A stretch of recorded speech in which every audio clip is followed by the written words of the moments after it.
So I don't know about you guys, but I'm absolutely loving every single minute of Skyward Sword HD on the Switch this go around, and I'm closing through my first playthrough of this game with no issues, but I do want to talk about one that is plaguing a lot of other Switch users, and there is actually a game-breaking glitch in Skyward Sword that you need to be aware of so you can back up your save file ahead of time. And then we have to talk about all of the leaks and rumors that are popping up online as we are now in the month of August, and there's a lot of talk of a potential Indie World presentation around the corner, and then maybe even a September Nintendo Direct.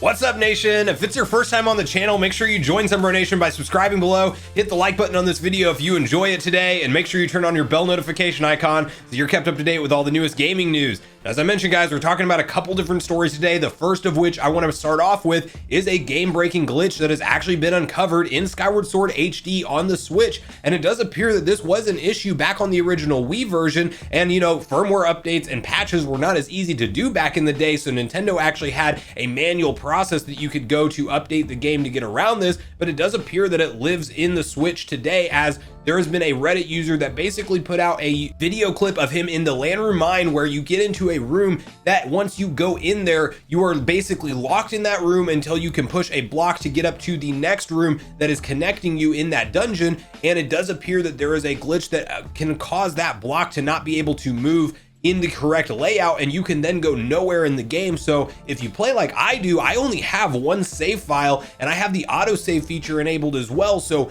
you could potentially be autosaved into that room, and then you have no other backup save files for the Skyward Sword game. And Landroom Mine is not that early on in the game. It's like the third dungeon you go to, so it is something that you probably put enough hours in the game that you're not going to want to just simply start over at that point. And so it's one of these glitches that if you're not aware of, and if you don't have a backup save and it does happen to you, as of the time being, until Nintendo puts out a fix for this thing, it can potentially ruin your initial playthrough up to that point in the game. So I did want to just shout that out there for all the viewers on the channel, as I know there's a lot of Zelda viewers here, such as myself, because I cover a lot of Zelda stuff on the channel. And in case if you guys aren't in the Landroom Mine yet, and you're not in that specific room in the dungeon, just make a separate save file when you get to that dungeon, so just in case if this does happen to you, you can go back and manually load in on a second save file, because that's going to be an important thing, and it might ruin somebody's initial first impression or their first run through on Skyward Sword HD, and I really don't want that to happen, considering how fantastic this game is from start to finish. And I would love to know from you guys in the comments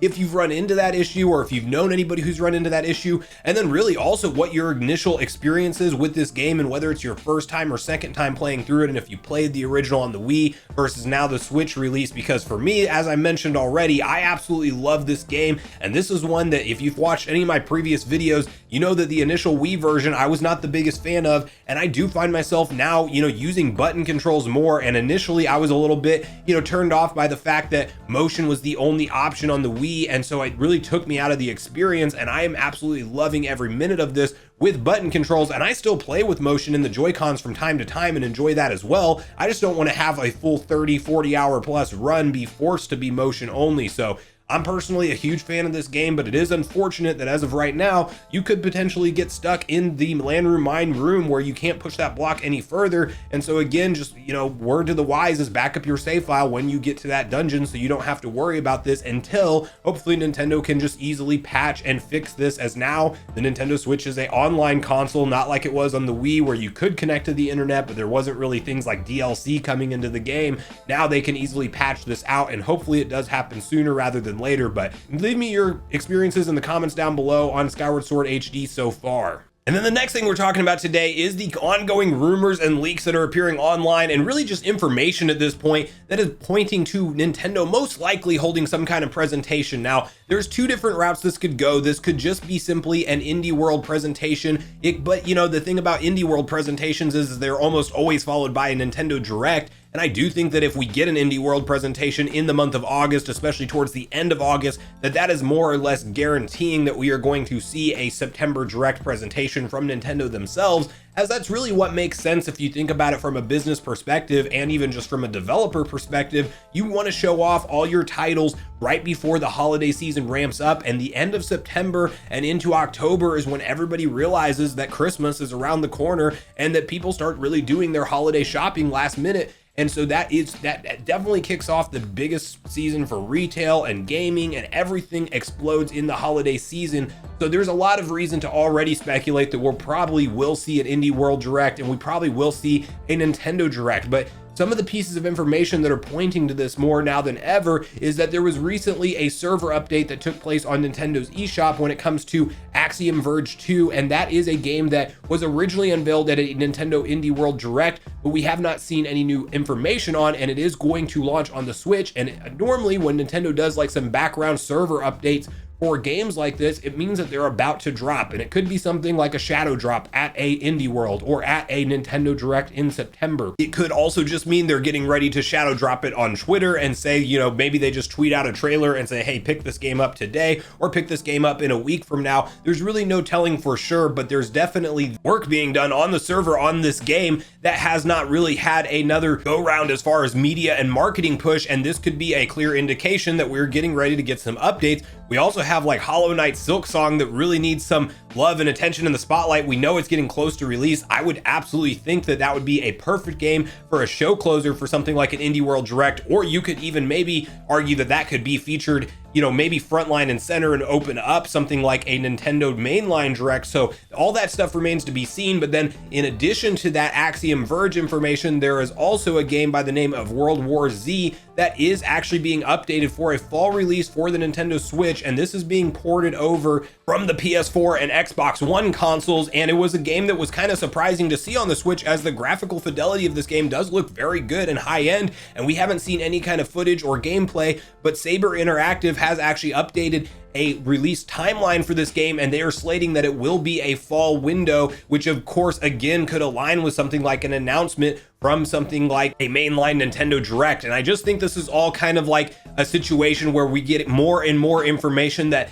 Nintendo's probably planning something else before the year's end. I would be very surprised if we go from June 2021, which is when they held their E3 Direct presentation, all the way until something like a February, which is when they typically hold, you know, their beginning of the year presentations in 2022. Like, I don't think there's going to be that big of a gap. 2021 is definitely still hindered by the ongoing real world situation with COVID and all, as far as it slowing down game development time. But I think that there's enough in the tank for Nintendo that they have something else up their sleeve for holiday season. They have already a roadmap of all of the games that are going to be coming out through fall and through holiday 2021. And while it does look like a very stacked lineup and you have some big hitters, and I think Metroid Dread will be a big hitter on that list, but you know, you have games like Metroid Dread, you have games like the Pokemon Shining Pearl and Brilliant Diamond remakes that fans are very much anticipating. You have the new WarioWare, Sonic Colors, Mario Party Superstars. Like, obviously they could just call it good here, and really, even if they do a September Direct, they could just focus more on these initial titles that are already unveiled. But I would argue that we are missing maybe one or two games that could release in that November time window right before the holiday season ramps up. Maybe even the end of October, another release to slide in there. And whether it be something just like an announcement of like a Donkey Kong that's coming later on, or if they just announce that they're way further along with that Donkey Kong and they're actually going to be ready to go for holiday season,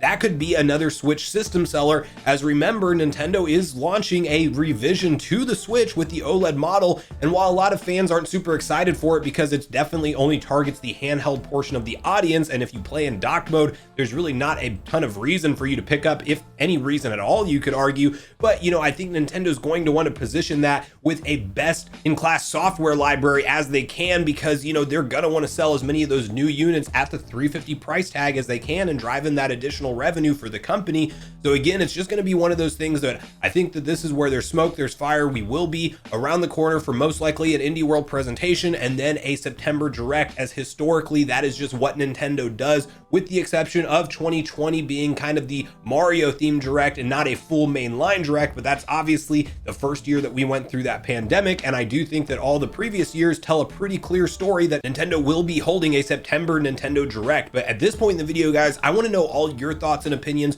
on what you think we might see from something like a September Direct, if we do get it at all. Do you think that Nintendo simply has nothing else planned and they're not really going to do any last minute media hypes for these holiday games that are around the corner? Or do you kind of sit in the camp with me where you think we may see something like a new Donkey Kong, or just another game announcement that could be in the works? Maybe that Bayonetta 3 update that we've been waiting for a long time, with a surprise holiday drop for that game as well. So please share all your thoughts and opinions with me in the comments down below before you do leave the video, as I do look forward to getting a back and forth conversation started with you all around the topic of a potential September Nintendo Direct. Thanks so much for watching the video today, everyone. I do truly appreciate you all sticking around until the end. I do at this point in the video want to invite you all one more time to join Sunbro Nation if you haven't done so already. Do so by subscribing below, hit the like button on your way out if you enjoyed it today, and make sure you turn on your bell notification icon so you're kept up to date with all the newest gaming news. That's going to do it for me, guys. I hope you all have a great day. Sunbro Nation, out.